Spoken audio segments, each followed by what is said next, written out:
po. Okay, salamat. Grabe sa tao pero mabibigat na tao ang dadalo sa tigil na yun. Walang tatawa dyan. Biyari. Tigil na yun. Kawanin. Ang tatawa ha. Tapos wala. Sige na. Tigil na yun. Basahin mo na kasi. Nasa 10 taon na. Kakabahan, kaya mo yan. Tanong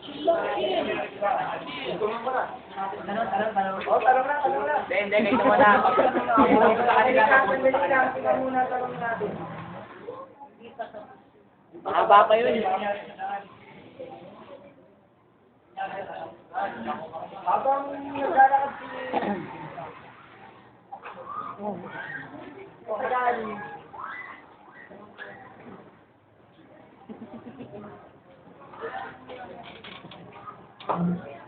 nang nagkita si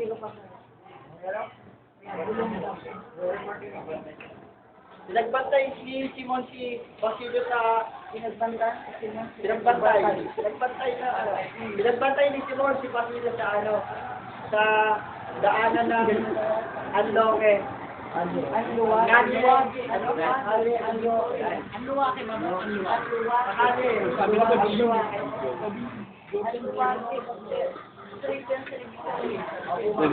Ang luwagi.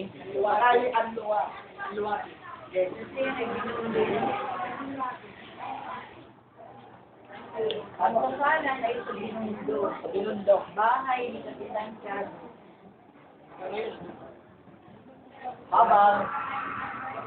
Siyempre, lupa yun. Habang naglalakad si Basilio,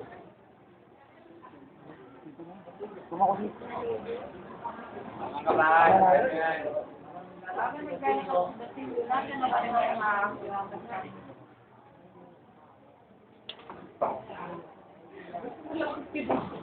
nagkadaway yan sa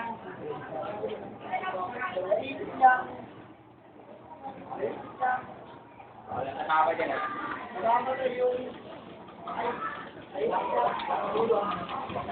ikaw ang tawawa dyan. yung mga tao kasi walang ulo, parang ano ba? Sagot. Pangkayang patay na yung mga tao, tapos nakatungtong siya sa Saan? sa bumbon. Tapos, oo, sisunod sa mga bas. Yan yung nararamdaman. Dahil sa hibagsigang Bakit dinalap gano'n na nararamdaman ni Basilio? Parang lahat ng tao na nasa kasalan ay puto lang ulo. kasi yung bomba,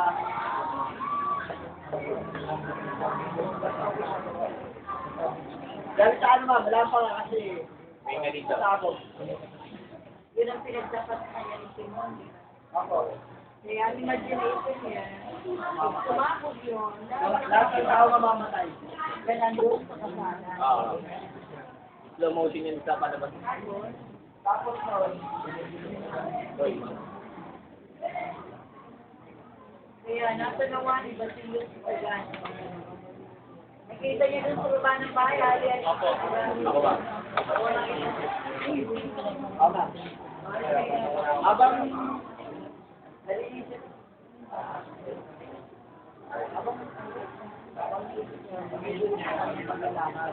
habang nag-iisip si Simon, parang napapabilis yung kanyang lakad, parang may pakpak yung kanyang paa. Hindi niya alam na mabilis pa rin yung kanyang lakad na parang nakakasabay na sa kabayan, nakakadagdag siya. Plus,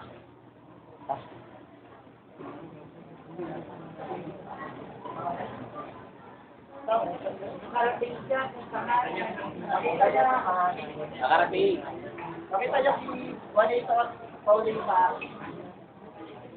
Tapos naisip niya si Muling, kung hindi siya nakulong, kasama dapat si Muling, at saka, graduate din siya ng stock mo. Pinangingayam siya. O, nang hinahal Kung hindi ako nakulong, siguro tulad siniwalin ko kami ni Lucia. Oo ba? Ang dalawa.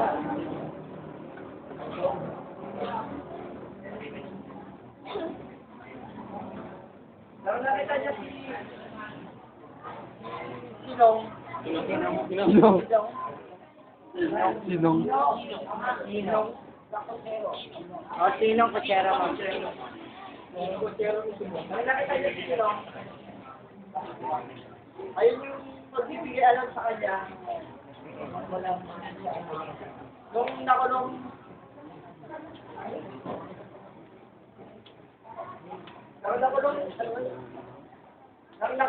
nakakulong pa siya.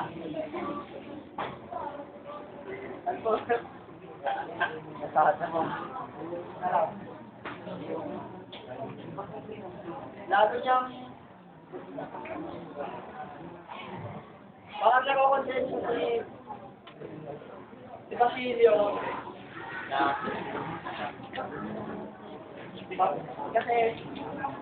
kasi makakapatay siya ng mga tao pag hindi niya sinabi na nasasabog yung lampara sa piging. Oo, tama. Baka makapatay. Innocent pa. Oo. Ang mamamatay. Balik kayo dyan, ha? Pero siya pagsabi ng buka, kung hindi siya sinabi.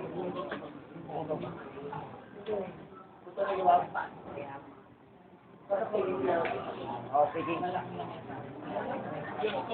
Sa ano, lapit sa bahay. May nakita siyang mga gawa niya. Madaming mga gawa din. Ay, doon siya sa gani, ikit din niya eh. Kaya may Titignan. nobyan na yun eh. Paulita. Ang sa gilid. May kakasal kayo at ito sila.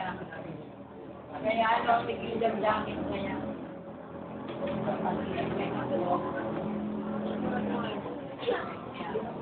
Sinabi nila kayo sa yan. Wala. Na, sasabihin niyo yung sikreto niya. Gusto. Parang ito.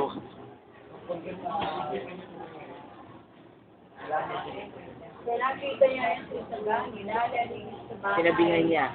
Kaya hindi niya matiis. Niyaya niya ito mas kaibigan niya. Tapos sabi, lumayo ba siya?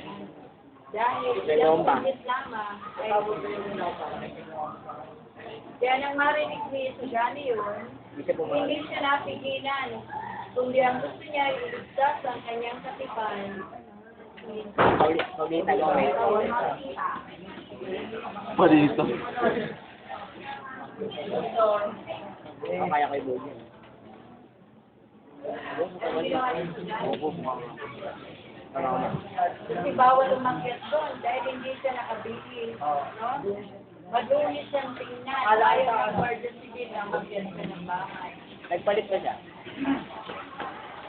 So, umakyat ba siya, Jordan? Opo. Ha? Bakit? Umakyat siya, hindi siya napigil. Pero bago nangyari yun, ano ang nangyayari sa loob ng bahay? Nasiyakan. Dumating Ako, ma'am. ba si ano? Dumating na ba si Simon doon? Hindi pa. Malis na, ma'am. Sabi mo, Malis na, ma'am. Malis na siya.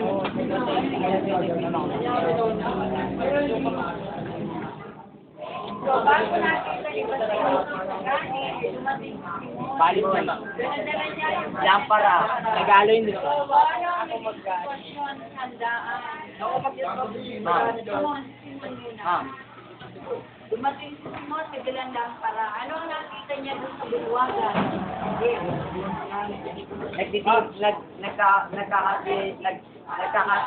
Nagkakasiyahan yung mga tao. Tapos nung lumapit na si Simon dun sa Kapitan General, sinabot niya yung lampara. Tapos, sinabi niya na yun yung regalo niya dun sa Kapitan. Bagong kasal. At sa bagong kasal. Tapos nung agad-agad niya nilapag, sabay din siyang umalis. Pinapag niya. Hindi ma'am. Sa ilalim ng ma'am ng mesa. Ano sabi niyo? Iniwanan niya lang parang Ano sinabi ni Simon? Borhan. Lahat kayo. Dala niyo yung lampara. Kaya namati ka rin ba sinyo yun?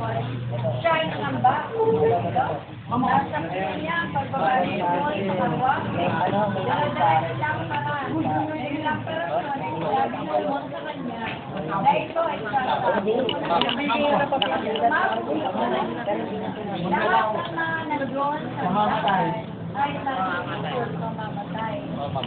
At sa ilalim ng bulan ng bahay ni Santiago, na pag-aari na ni Don Timoteo, na tatay ni Juanito Palaez. Ay sasabog din maraming pulbon. Okay, nang makita yun ni Basilio, hindi na mapakali. Tamang-tama. Yun na, pag-akyat mo, nakita niya na nagkakasiyaman ng mga Friday, ang mga panahon ang Kapitan General. Kaya sabi niya, eto ay regalo ko sa mga bagong bansan. Kaya lang ipagpamalitin nyo, hindi na ako magtatagal. Tapos marami pa kakaasihin. No? At binagi niya ang bagong kasal at siya ay lumabas agad. Para nakakonsensya. Pero, mayroon na nakita, pagkatapos ng maliit nun, sila ay may nakita. Sulat na mo, ano, parang sa Espanyol yung ano, sa Tagalog. Special pare. Kayo mamamatay. Tapos, special pare. Lahat kayo ay mamamatay. Tapos sila gamit ito sumilitara. Bilang na oras na. Kaya, nagpasapasok sa mga panahon. Nagulat sila, bakit may sumilitara? Samantalang matagal na itong patay. Tama-tama, ang lampara na nagbigay ng kaliwanagan dun sa hall, no? Ay biglang Mamatay naman.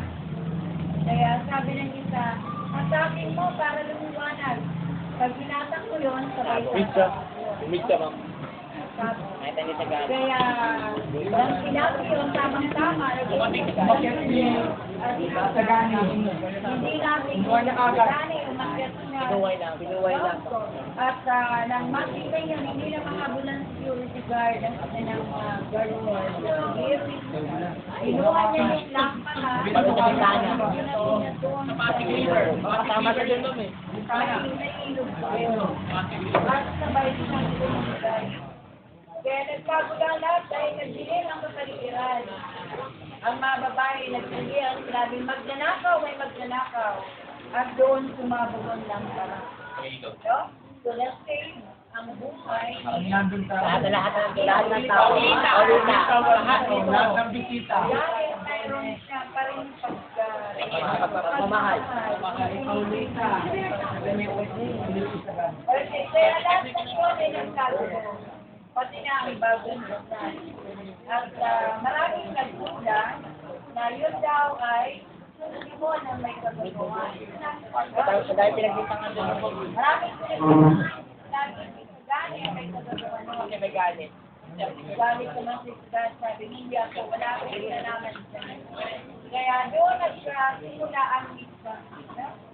Para ba yung simula na malaman nila kung ano ba nga talaga nagkakaroon. So, naging successful ba? Hindi po. Ang layo ni Simon ay pagiging lipunin ang nakapanay.